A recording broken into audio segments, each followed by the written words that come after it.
बिस्मिल्लाहिर्रहमानिर्रहीम। अस्सलाम वालेकुम नादरीन, आप यूट्यूब चैनल देख रहे हैं, मैं इमरान खान हूं। नादरीन, ये जो पाकिस्तान तहरीक इंसाफ के अंदर एक अजीब सी कैफियत पैदा हो गई है ना, इस पे छोटा सा एक एनालिसिस भी मैं आपके सामने रखता हूं और जो खबरें हैं वो भी आपको बताता हूं। इमरान खान साहब का केस भी लगा हुआ था आज इस्लामाबाद हाई कोर्ट में, बल्कि दोनों केसेस उनके लगे हुए थे, उसमें भी एक डेवलपमेंट हुई है।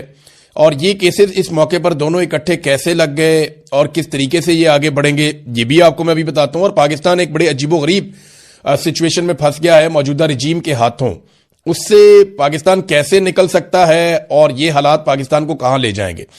नंबर एक तो ये है कि इमरान खान साहब की बहनों पर भी तनकीद शुरू कर दी गई है। कोई दबे लफ्जों में करता है, कोई खुले लफ्जों में करता है, कुछ आर्टिकल उनके खिलाफ लिखवाए जा रहे हैं, कुछ उन्हें डिक्टेटर करार दिया जा रहा है। देखिए, इमरान खान साहब की जो बहनें हैं वो सिर्फ अपने भाई के लिए जाती हैं हर जगह पे, ये बात सबको अंडरस्टैंड करनी पड़ेगी। उनका पॉलिटिक्स है, वो दे डैम केयर कि जनाब ये जो पॉलिटिकल पार्टी है पीटीआई वो क्या करती है क्या नहीं करती, उनके दिमाग में ये है कि हमारा भाई बाहर निकलना चाहिए, उसके लिए वो किसी से भी लड़ाई कर लेती हैं। इमरान खान साहब जो भी उन्हें कहते थे, अब वो बजाय ये सोचे कि इसके नताइज क्या होंगे, वो बाहर आके बोल देती थी।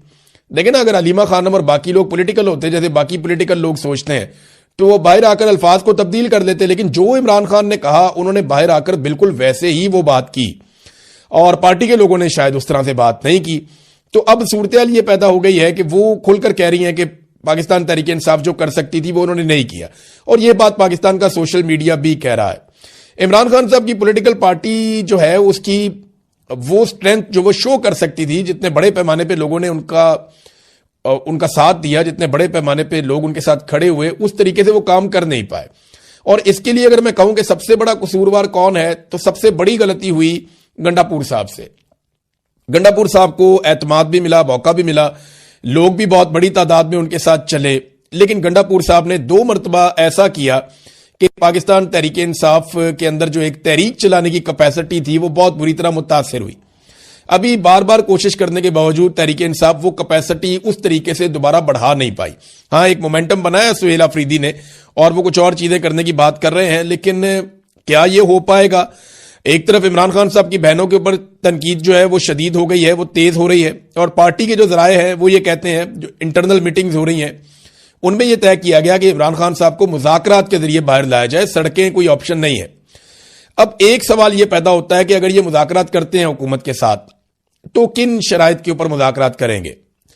देखिए, मुज़ाकरात जब भी करने हैं तो शराइत तो इमरान खान साहब की है, और उनकी जो आखिरी 3-4 शराइत है वो मैं आपके सामने रख देता हूं। एक, वो पहले ये कहते थे कि आप मैंडेट वापस करें, अब वो ये कहते हैं कि पाकिस्तान में नया इलेक्शन करवाएं। दूसरा, वो ये कहते हैं कि 26 नवंबर और 9 मई के हवाले से आप जुडिशियल इंक्वायरी करवाएं, सीसीटीवी फुटेज निकालें और बताएं कि किसने ये कत्लेआम करवाया, इन चीजों को आप चेक करें। तो ये इतने सख्त मुतालबात हैं। और एक, वो ये कहते हैं कि जितने लोग बेगुनाह जेलों में कैद हैं उन सब लोगों को रिहा भी किया जाए। फिर वो अदालतों की बात करते हैं, आइन की बात करते हैं। चले, ये तो बात की चीजें हैं, लेकिन इन शराइत के ऊपर क्या हुकूमत मान जाएगी कि फ्री एंड फेयर इलेक्शन करवा दिया जाए? तो मुझे नहीं लगता कि यह हुकूमत फौरी तौर पर इलेक्शन करवाने के मूड में है। इनकी हालत बहुत खराब है, खासतौर पर इनका हर फैसला अवाम नापसंद करती है, और ये फैसले भी इसी तरह के, कभी जहाज ले लेते हैं, कभी झूले ले लेते हैं, कभी गाड़ियां ले लेते हैं, तो ये इससे बाहर नहीं निकल रहे। और ये दावे करते हैं अवाम की खिदमत के, और सिर्फ अपने जलसे जुलूस और तस्वीरें, इसके ऊपर इनकी पूरी पॉलिटिक्स चल रही है। ग्राउंड के ऊपर इन्होंने गरीब आदमी के लिए किसी किस्म का कोई काम नहीं किया। अब इमरान खान की मर्जी कैसे शामिल करवाई जाए? देखें ना, अगर पाकिस्तान तहरीक इंसाफ बातचीत करती है हुकूमत के साथ तो इमरान खान की मर्जी शामिल करवानी पड़ेगी ना। इमरान खान को कुछ मिलेगा तो इमरान खान साहब कुछ देंगे ना। इमरान खान साहब को क्या मिल सकता है? देखें, जेल से बाहर आने के लिए इमरान खान साहब क्या कुर्बान कर सकते हैं? क्या वो इस हुकूमत को तस्लीम कर सकते हैं अगले 3 सालों के लिए कि यह हुकूमत रहे? तो इसका जवाब है कि ये तो मुझे तो समझ नहीं आ रही कि इमरान खान साहब ये कबूल करेंगे। करना होता वो पहले कर लेते। दूसरी बात यह है कि इमरान खान साहब नए इलेक्शन के मुतालबे से दस्तबरदार हो जाएंगे, ये भी मुश्किल लगता है। क्या इमरान खान साहब अपना सख्त मौक़िफ़ जो है वो उससे पीछे हट जाएंगे?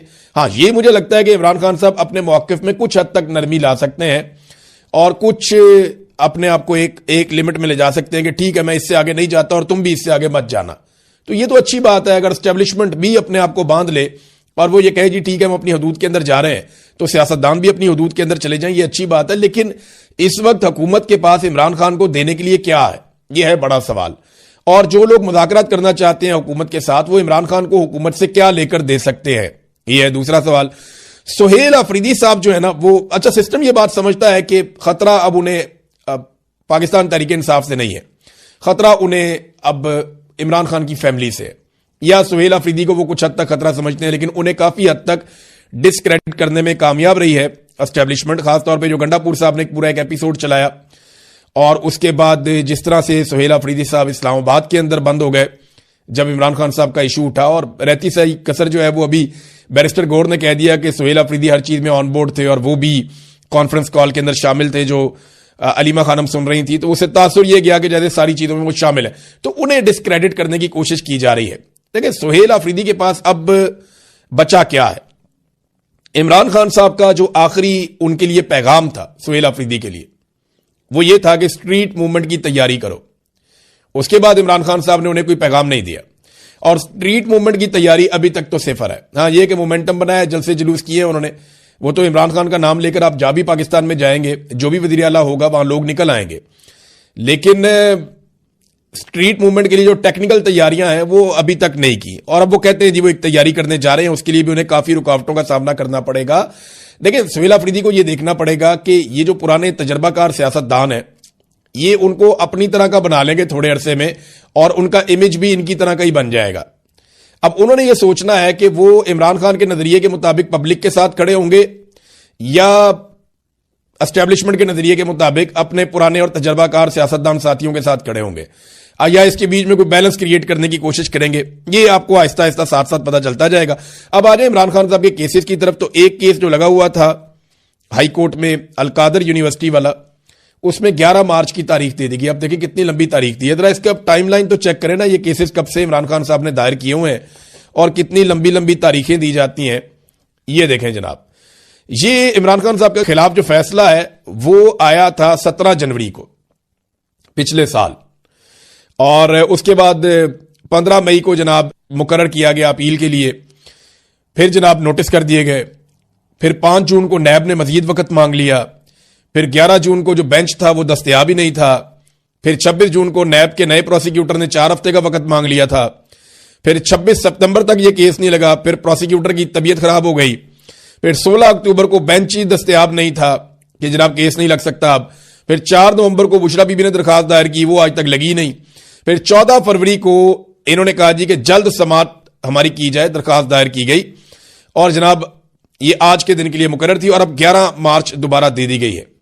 दूसरा जो मामला है उसके अंदर एतराजात लगा दिए गए हाई कोर्ट में रजिस्ट्रार की। एतराज क्या है जी, ये जेर जबर की गलती है, ये नुक्ता यहां क्यों नहीं लगा, ये चीज यहां क्यों नहीं लिखी, ये ऊपर आपने फ्लैग क्यों नहीं लगाए हुए, तो बड़े अजीबोगरीब किस्म के एतराजात लगा दिए गए जो नॉर्मली इस किस्म के केसेस में नहीं लगाए जाते।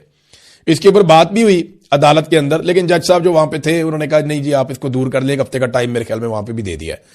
तो ये सिर्फ ट्रक की बत्ती है और कुछ नहीं है जो बज़ाहिर मुझे दिखाई देता है। इन केसेस में ऐसे इमरान खान साहब को छोड़ दिया जाएगा, मुझे नहीं लगता। मुझे ये लगता है कि शायद ये एक उम्मीद पैदा कर देते हैं, जब भी कभी कोई तहरीक चलने वाली होती है या पाकिस्तान तहरीक इंसाफ कोई मोमेंटम अवामी बनाने की कोशिश करती है, तो ये एक उम्मीद पैदा करते हैं, कभी मुज़ाकरात शुरू कर देते हैं, कभी ये अदालतों के अंदर थोड़ा सा हिलजुल पैदा कर देते हैं ताकि अगर कोई तहरीक चलनी है तो वो तहरीक ना चल पाए। ये ऐसा दिखाई देता है। यास्मीन राशिद साहिबा ने एक खत लिखा चीफ जस्टिस ऑफ पाकिस्तान को, और उन्होंने बहुत सारे हकायक बताए। उन्होंने कहा जी जब नवाज शरीफ जेल में बीमार हुए तो हम उन्हें अस्पताल लेकर आए थे, और हमने नवाज शरीफ को यह ऑफर किया था कि वो अपने पसंदीदा डॉक्टरों के नाम बताएं, हम उनसे मियां नवाज शरीफ साहब का इलाज करवाएंगे। फिर जो डॉक्टर अदनान थे वो हर वक्त मियां साहब के साथ रहते थे। फिर फैमिली को भी फ्री एक्सेस दी गई थी, मियां साहब को हर तरह से फैसिलिटेट किया गया था, लगातार उनकी मुलाकातें चल रही थी। फिर डॉक्टर अदनान डॉक्टर्स की तमाम बोर्ड मीटिंग्स के अंदर भी